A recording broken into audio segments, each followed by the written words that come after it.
நான் கொண்ட திட்டங்கள் சிறிதாயினும் ஐயா எனக்காய்வும் திட்டங்கள் பெரிதல்லவோ. புழுதியில் இருந்து என்னை உயர்த்தினீரே, ராஜாக்களோடு அமர்த்தினீரே. புழுதியில் இருந்து என்னை உயர்த்தினீரே, ராஜாக்களோடு அமர்த்தினீரே.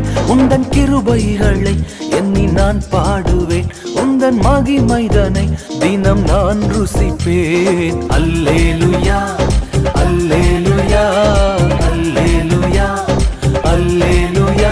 உம்மை உயர்த்துவதே எங்கள் நோக்கமையா, உம்மை பாடுவதே எங்கள் மேன்மையா.